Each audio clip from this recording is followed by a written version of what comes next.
C'est facile de prier pour le changement, mais sommes-nous vraiment prêts pour le changement à venir? Nous voulons le changement, mais nous nous y opposons. Ce n'est pas aussi simple que nous le croyons. Nous allons en parler aujourd'hui dans Jouir de la vie de tous les jours.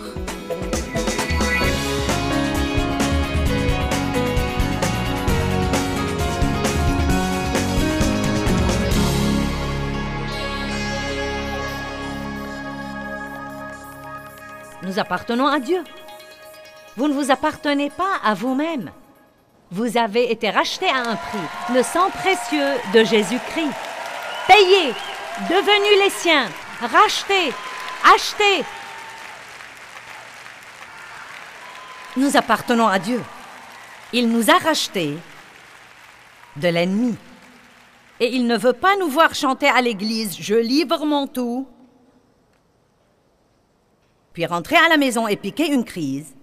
La première fois où il nous demande de faire une petite chose que nous ne voulons pas faire ou que nous n'avons pas envie de faire. Donc nous avions dans notre jardin cet arbre-là qui poussait absolument dans toutes les directions. Sérieusement, il avait cette branche qui allait bien au loin. J'ai vu un arbre aujourd'hui. Nous faisions un tour en voiture. Non, mais il avait l'air vraiment ridicule. Il allait complètement dans cette direction et cette grande partie de lui était comme... J'ai pensé, mince alors, il faut que quelqu'un taille ça. Je crois que c'est la réaction de Dieu à notre égard. Il faut que quelqu'un taille ça. Il faut que quelqu'un te fasse taire.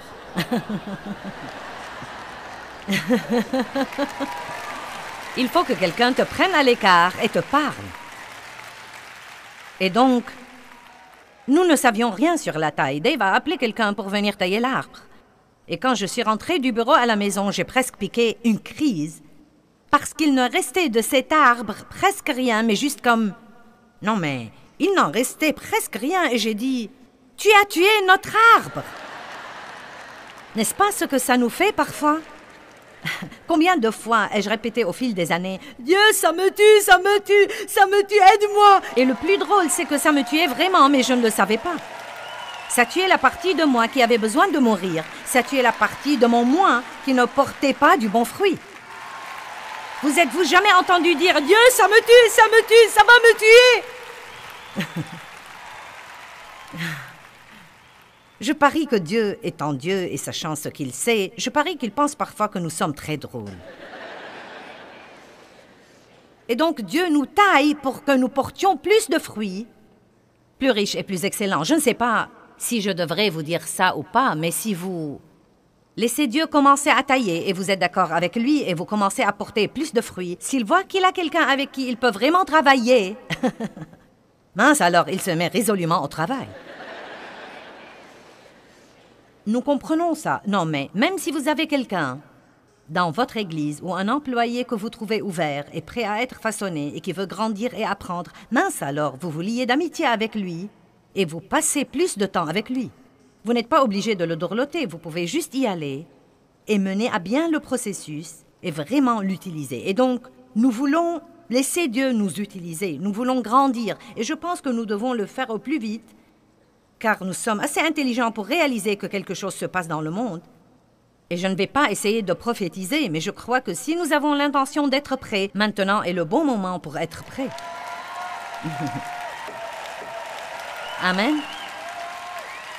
Je ne sais pas quand le ravissement aura lieu, mais je ne veux pas être laissé. Donc je veux m'occuper à bien représenter le Christ. Mais ce qu'il y a d'intéressant, c'est que j'ai cru qu'il a tué cet arbre. Et l'année d'après, cet arbre n'était pas beau à voir, mais le printemps est venu l'année d'après, et cet arbre était plus épais, et il avait une forme parfaite, une forme merveilleuse, et il était plus beau que jamais. Et je veux vous encourager ce soir, si vous êtes dans le processus de la taille, et que vous sentez que Dieu vous taille tellement que ça va vous tuer, soyez encouragés parce que vous en sortirez plus beau, vous en sortirez plus fructueux, vous en sortirez avec plus de vitalité que jamais. Ça vaut la peine. Ça vaut la peine. Nous devons cesser d'être des chrétiens infantiles, des chrétiens mous. Maintenant, Romains 8, 29. Romains chapitre 8, verset 29. Car ceux qu'il a connus d'avance, dont il était conscient et qu'il a déjà aimé, il les a aussi prédestinés. Vous avez une destinée. Il les a prédestinés, j'aime ça, à être façonnés à l'image de son Fils. Oula! Destinés à être comme le Christ. Nous aimons les enseignements sur la destinée, les livres sur la destinée, les cantiques sur la destinée. Mais vous avez une destinée plus importante que d'avoir un grand ministère, une destinée plus importante que de mener le chant et une destinée plus importante que d'avoir vos propres affaires. Votre destinée, c'est d'être façonné à l'image de Jésus-Christ et de partager intérieurement sa ressemblance et extérieurement son fruit. Eh bien, vous voyez, ça a l'air doux aussi. Nous le lisons et nous disons « Oh !» C'est plutôt comme le truc de la taille. À moins de faire une petite étude et de découvrir ce que c'est que la taille et d'aller voir quelques outils de taille. J'en ai tout un tas. Non, mais j'ai acheté un livre sur les plantes. Et j'ai vraiment étudié ça. Et j'ai pensé, ce n'est pas étonnant que je traverse ce que je traverse. Et donc, c'est juste un petit exemple et peut-être que vous m'avez même vu faire ça. Mais le modelage commence avec... Et pratiquement, c'est à peu près ça. C'est ce que nous sommes quand Dieu nous prend. Et la plupart de nous ne sont pas si souples. Car vous pouvez vraiment travailler avec ça. Et c'est plutôt intéressant, car chaque fois que je donne cet exemple, je dis à nos gens, assurez-vous de m'apporter de l'argile fraîche. Car j'en portais un peu avec moi quand je voulais faire ça, et l'argile s'endurcissait, et croyez-moi, on ne peut rien faire avec de l'argile dure. Donc, bien des fois, avant que Dieu ne fasse quoi que ce soit, il doit nous assouplir. Il y a beaucoup de dureté dans les cœurs des gens. Il y a une brisure qui doit avoir lieu dans nos vies, un assouplissement. Mais si cette argile avait des sentiments et une voix, je parie qu'elle hurlerait maintenant. Que dirait-elle à votre avis? Aïe! Arrête!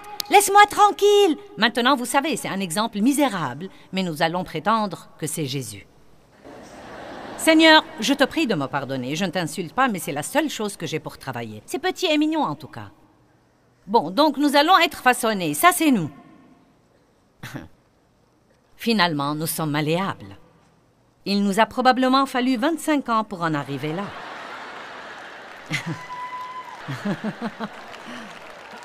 Il nous a fallu beaucoup d'eau de la parole pour en arriver là. Donc maintenant, nous allons être façonnés à l'image de Christ. Oh oh! Il n'y a pas assez de place pour moi. Cela veut dire quoi, à votre avis? Oh oh! Ceci doit partir. Nous allons nettoyer la chair, Paul. Je l'ai déjà prévenu, je lui ai dit, surtout ne laisse rien sur leur chair. Ceci doit partir. Ah! Oh, oh, oh. N'enlève pas ça aussi, non, non, non, non. Ceci doit partir. Ah. Oh, le Seigneur soit loué.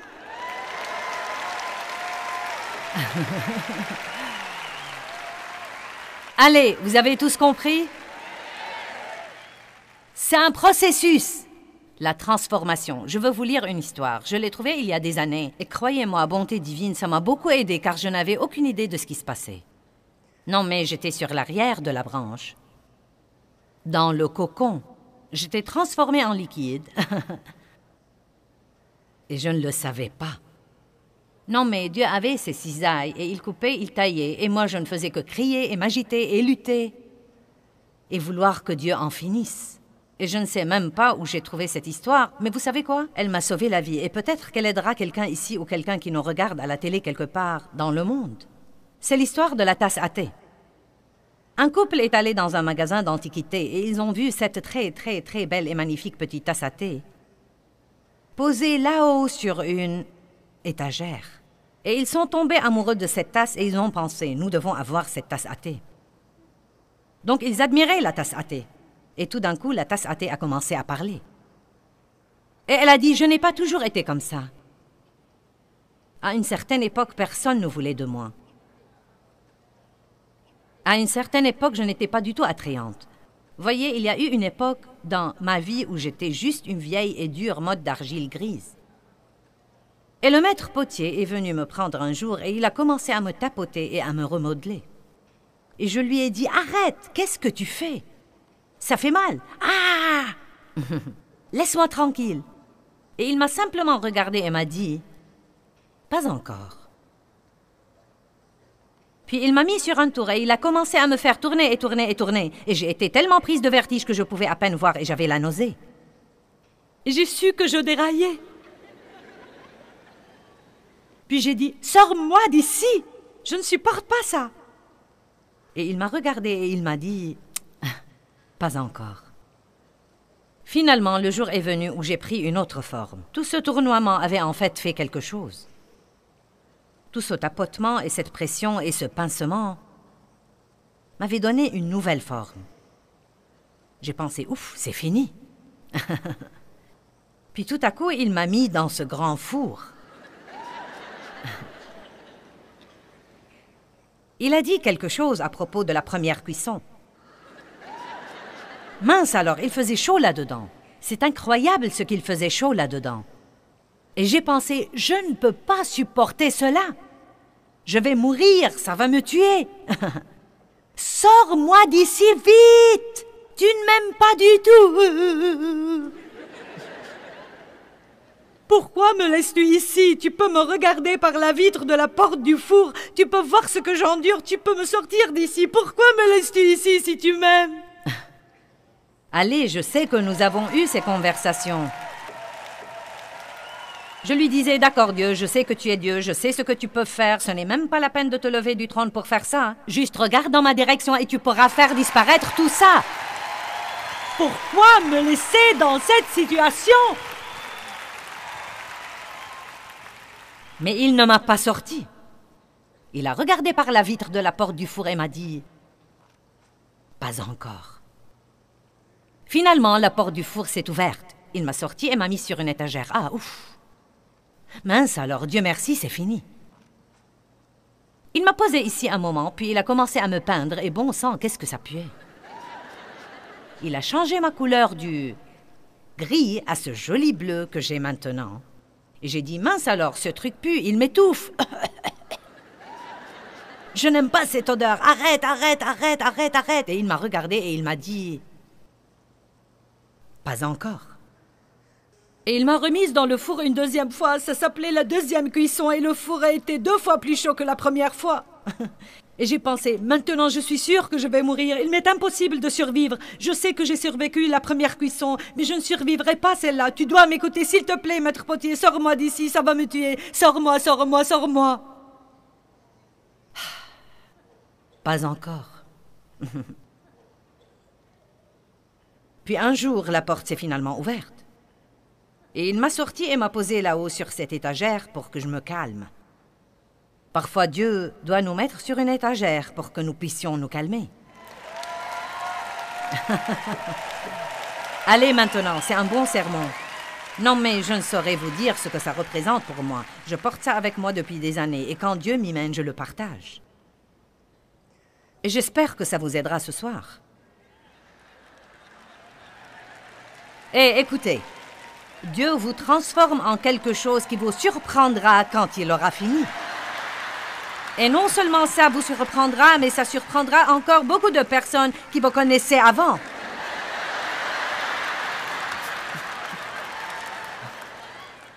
Et puis, j'espère bien, les gens diront, eh bien, ce doit être de Dieu. Pour Dieu, toutes choses sont possibles. Amen. Maintenant, ajoutons ceci pour faire bonne mesure. Si Dieu peut vous changer, Il peut certainement changer aussi ces autres personnes que vous connaissez et qui vous frustrent. C'est gratuit. Je me suis donc calmée et il m'a finalement donné un miroir et je me suis regardée et j'étais incroyablement belle. Ah mon Dieu, j'avais incroyablement changé. Eh bien, je ne ressemblais absolument pas à cette vieille argile grise que j'étais. Maintenant, je suis cette belle, petite, délicate tasse à thé et tout le monde me veut maintenant. Il y a eu une époque dans ma vie où personne ne voulait de moi, personne ne m'aimait, personne ne faisait attention à moi. On me donnait des coups de pied et on me piétinait. Mais voyez, maintenant, je suis vraiment spéciale, mais je ne l'ai pas toujours été. Allez, rendez gloire à Dieu. Il fait une bonne chose en vous. Dieu fait une bonne chose en vous.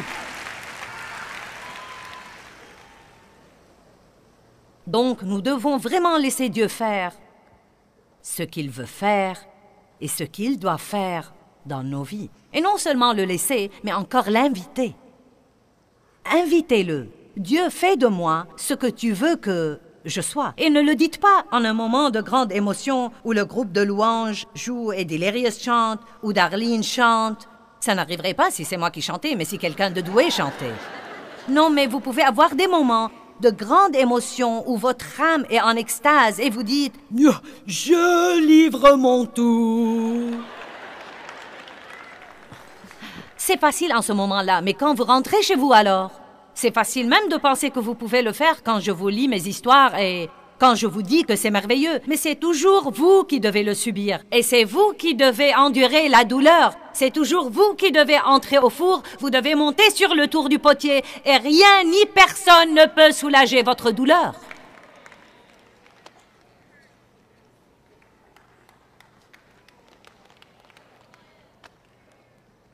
Parfait. 4 personnes dans cette section sont excitées. Et puis-je vous dire une chose? Vous allez avoir mal en tout cas. Pourquoi donc ne pas avoir mal pour quelque chose qui sera finalement bénéfique? Il n'y a rien de plus effrayant que d'envisager de rester tel qu'on est. Maintenant, ça, c'est effrayant. J'espérais avant que Dieu me laisse tranquille. Maintenant, je prie qu'il ne me laisse jamais tranquille. Dieu travaille sur moi, travaille sur moi, travaille sur moi. Les gens dans le monde ne veulent pas Dieu dans leur vie. Pourquoi? Pourquoi est-ce que les gens ne veulent pas Dieu dans leur vie? Pourquoi personne ne veut de Dieu dans sa vie? Parce qu'ils ne veulent pas être sous une autorité.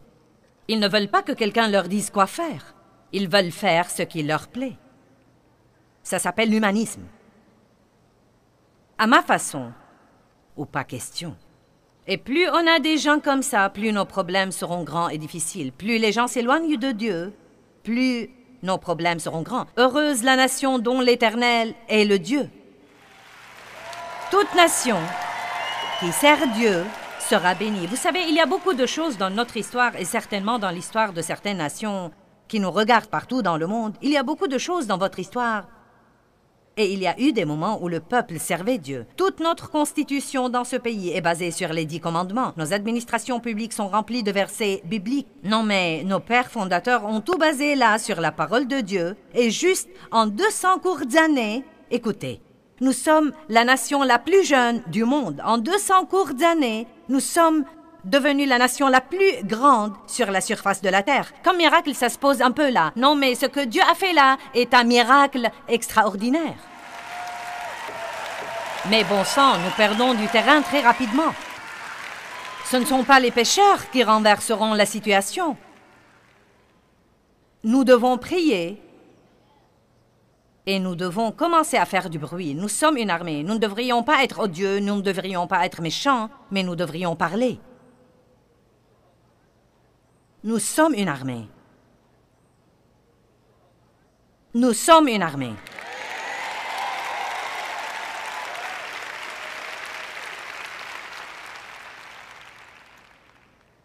Seul un insensé dirait « Il n'y a point de Dieu ». Et vous savez comment un insensé est décrit dans la Bible amplifiée? Chaque fois que vous voyez le mot insensé, il est décrit comme un insensé sûr de lui. Donc les gens qui pensent qu'ils n'ont pas besoin de Dieu, c'est qu'ils sont pleins d'orgueil, ils sont indépendants, pleins de confiance en eux-mêmes et ils pensent qu'ils peuvent tout faire tout seuls. Eh bien, savez-vous ce qui arrive, à mon avis, aujourd'hui? Les problèmes que nous avons ne sont pas seulement ici, ils sont partout. Et je pense qu'une grande partie de ce qui arrive, c'est Dieu qui dit, si vous pensez que vous pouvez diriger votre vie, eh bien faites-le. Maintenant, je crois qu'il va s'occuper du reste de l'humanité. Je crois que Dieu va s'occuper des gens qui le servent et qui l'aiment vraiment.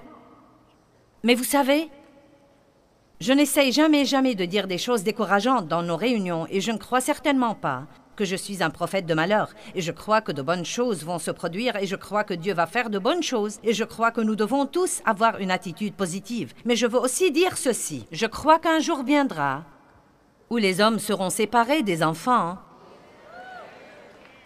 où la lumière sera lumière et les ténèbres seront ténèbres, et il sera évident qui est qui et chacun choisira son camp.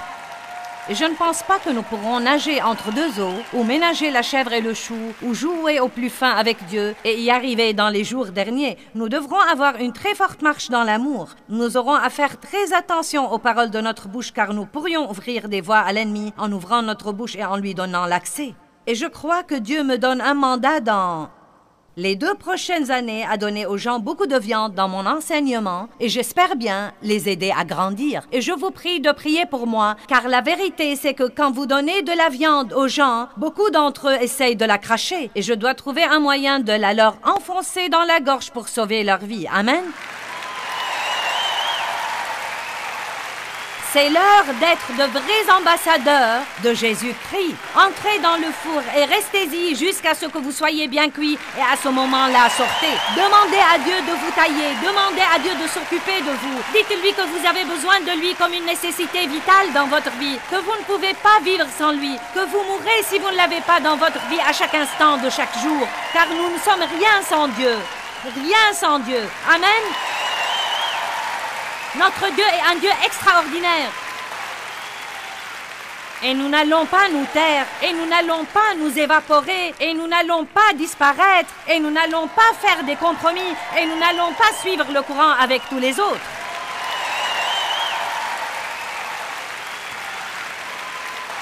Ce n'est pas trop tard pour que le corps de Christ se lève. Donnons aux gens qui ne veulent pas Dieu dans leur vie quelque chose afin qu'ils le veuillent. M'avez-vous entendu? Allons, donnons aux gens dans le monde qui croient qu'ils ne veulent pas Dieu dans leur vie. Donnons-leur quelque chose afin qu'ils le veuillent. Laissons-les voir ce que c'est que l'amour. Laissons-les voir ce que c'est que la joie. Laissons-les voir ce que c'est que la paix. Laissons-les voir ce que c'est que d'être un croyant dynamique, embrasé, excité, passionné de Jésus-Christ. Notre Dieu règne. Notre Dieu règne. Dieu, nous te rendons grâce et nous te louons pour ta bonté. Je suis contente que tout le monde soit enthousiasmé, mais je ne veux pas que ça s'arrête là. Je veux qu'ils le mettent en pratique, qu'ils soient déterminés, qu'ils aillent jusqu'au bout avec toi et qu'ils soient tout ce que tu veux qu'ils soient. Chaque croyant qui devient un croyant mûr est dangereux pour le royaume des ténèbres. Chaque soldat qui est armé et qui est prêt à lutter, devient dangereux pour le royaume des ténèbres. Sachez qui vous êtes. Étudiez les grandes choses que Dieu a faites dans le passé et ne les oubliez pas. Chaque fois qu'Israël oubliait Dieu, il revenait à l'esclavage. Je demande à ceux qui nous regardent à la télé, si vous ne croyez pas en Dieu, si vous n'avez pas reçu le Christ comme votre sauveur, sortez de l'obscurité. Il vous aime. Il veut avoir une relation avec vous. Il veut une relation personnelle avec vous. Il veut s'occuper de vous. Prions tous cette prière maintenant. Les gens à la télé qui ont besoin de Christ peuvent la prier avec nous. S'il y a quelqu'un ici qui veut recevoir le Christ, vous pouvez prier aussi. Prions tous ensemble. Père Dieu, j'ai besoin de toi. Jésus, je crois en toi. Je crois que tu es mort pour moi. Tu as répandu ton sang pour moi. Je m'humilie et je te dis que j'ai besoin de toi. Pardonne-moi pour avoir essayé de vivre sans toi. Je suis un pécheur. Pardonne-moi mes péchés. Viens vivre en moi. Je veux être un chrétien. Je veux être un vrai chrétien. Fais ce que tu veux faire dans ma vie. Fais de moi ce que tu veux que je sois. Je t'aime. Je suis à toi à jamais. Amen. Seigneur, nous t'aimons tellement, merci. Nous te louons. Nous te louons. Vous savez, la transformation est un processus et ce n'est pas nécessairement un processus facile.